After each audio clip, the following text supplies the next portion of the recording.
dear student, class 12, subject accountancy, chapter accounting for share.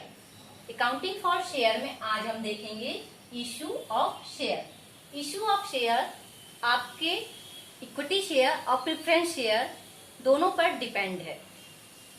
इसमें हम देखते हैं कि क्वेश्चन के अकॉर्डिंग अगर इक्विटी शेयर का क्वेश्चन है तो जो भी हम एंट्री लिखते हैं उसमें इक्विटी वर्ड शेयर के पहले लिखना कंपलसरी होता है. यदि क्वेश्चन प्रेफरेंस शेयर के अकॉर्डिंग है तो आपको शेयर के पहले प्रेफरेंस शेयर लिखना इम्पोर्टेंट रखता है. इस प्रकार हमारी एंट्री कंप्लीट होती है. तो आज हमारा पहला पॉइंट जो है application for share. Application means आवेदन. जब कंपनी को कैपिटल की आवश्यकता होती है तो वो मार्केट में अपने शेयर इशू करती है. जब शेयर इशू करती है तो एक दस्तावेज भेजती है पब्लिक के बीच में. वो दस्तावेज को पूरा पब्लिक रीड करता है. रीड करने के बाद यदि उसे लगता है कि ये हमारे लिए प्रॉफिट है, हम यहाँ पैसे अपने लगा सकते हैं, तो वो उसको परचेज करती है. और जब परचेज करती है तो वो उसके साथ दस्तावेज फुलफिल करेगी. उसके बाद उसके साथ अमाउंट देगी.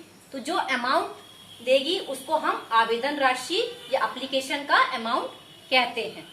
अब सबसे इम्पोर्टेंट बात ये होती है कि जो अमाउंट है वो आपका कॉस्ट प्राइस के 5% से कम नहीं होना चाहिए. और ये अमाउंट आपको या तो कंपनी या कंपनी द्वारा जो बैंक निर्धारित होता है वहां पे सबमिट करना रहता है.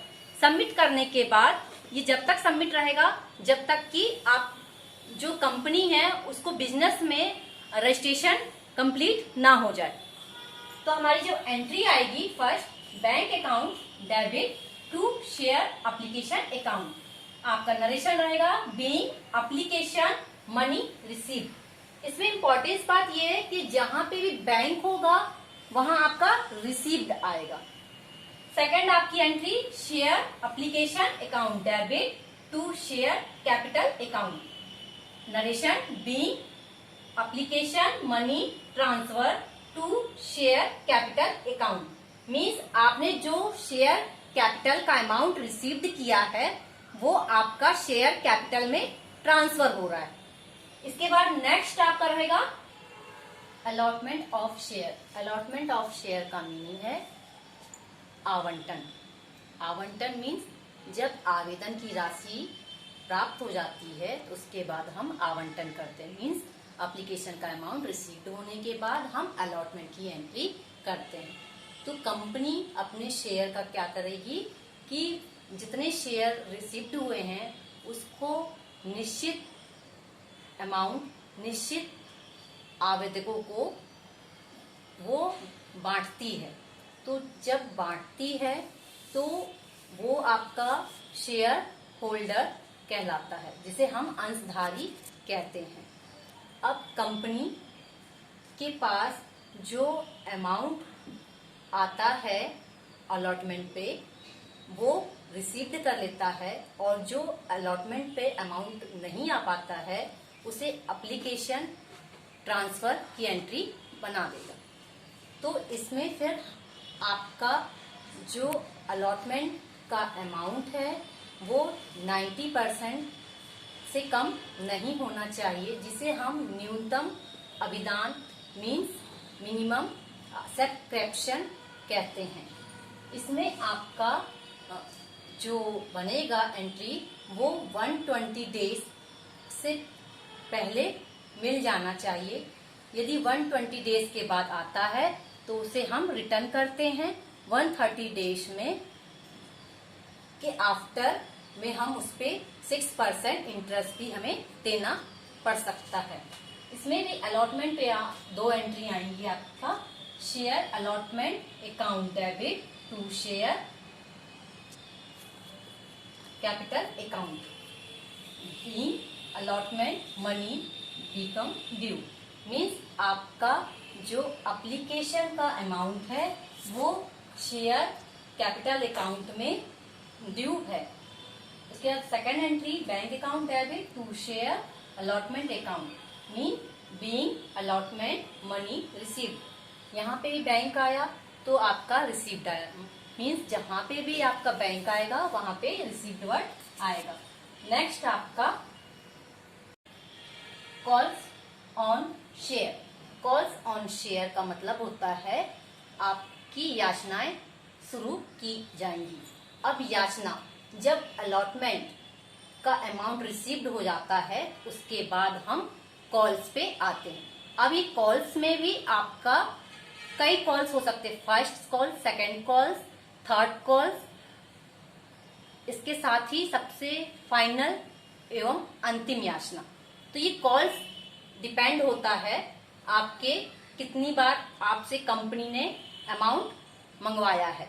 तो सबसे पहले हम देखें कि calls on share. Calls on share में हमारा जो सारणी ए के द्वारा कुछ प्रतिबंध लगाए गए हैं वो है फर्स्ट आपका कि वो कभी भी जो आपका आउटस्टैंडिंग है वो कभी भी आपसे मंगवाया जा सकता है। बकाया हुआ अमाउंट कभी भी वो मंगवा सकता है संचालन मंडल।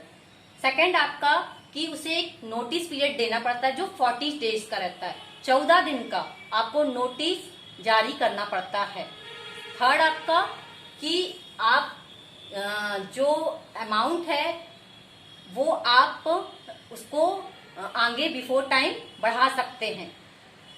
इस प्रकार आप एंट्री देखेंगे, share first call account debit to share capital account.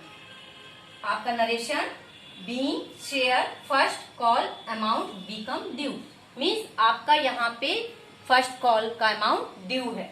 फिर आपका next bank account debit to share first call account being amount received on first call. इस प्रकार हम देखते हैं कि कॉलिंग की भी 2 एंट्री आपकी कंप्लीट होती है।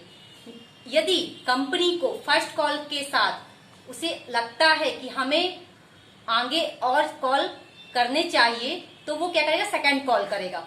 सेकंड कॉल में भी यदि उसकी जो अमाउंट है वो फुलफिल नहीं होती है तो वो थर्ड कॉल कर सकता है। इस प्रकार वो अपनी कॉलिंग को बढ़ा सकता है।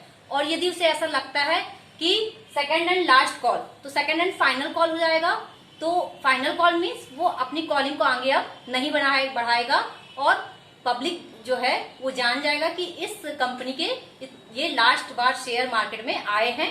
तो इस प्रकार आप देखते हैं कि share second call account debit to share capital account being share second call amount become due, मतलब आपका पैसा ड्यू है। फिर सेकंड आपका bank account debit to share second call account being amount received on second call, means आपने second call का amount received कर लिया। तो ये पूरा ओवरऑल अगर हम एंट्री देखें तो जहां पे भी रिसीव्ड वर्ड आया है वहां पे बैंक वर्ड आया है। जहां बैंक होगा वहां रिसीव्ड होगा। सेकंड जहां ड्यू होगा वहां शेयर कैपिटल क्रेडिट में शो होगा। तो इससे आपको याद करने में बहुत इजी जाएगा, क्योंकि आप देखते पूरी एंट्री अगर आप देखें तो सिर्फ application, allotment, first call, second call और एक्सेट्रा जो भी कॉल आपको क्वेश्चन के अकॉर्डिंग बोला जाएगा, सिर्फ 1 वर्ड चेंज करके बाकी पूरी एंट्री सेम रहेंगी। इस प्रकार से आप इस एंट्री को याद करने में सपोर्ट कर सकते हैं। अगली क्लास नेक्स्ट वीडियो में। If you found this video useful, do like, share and subscribe to our channel. Bell icon दबाना ना भूलें, ज़्यादा से ज़्यादा वीडियो को शेयर करें और आगे की वीडियोस देखने के लिए हमारे साथ बने रहें। इस चैनल पे जल्द से जल्द कोशिश करेंगे कि नेक्स्ट इसके आगे के टॉपिक्स जो हैं उसकी वीडियो रिकॉर्ड करके डालें, और इससे रिलेटेड क्वेश्चंस देखने के लिए आप हमारी चैनल के पे एक प्लेलिस्ट होगी, practice questions of accountancy class 12th की, वो आप जाके रेफर करिए, उसमें आपको इससे रिलेटेड क्वेश्चंस के आंसर्स मिल जाएंगे। Thanks for watching.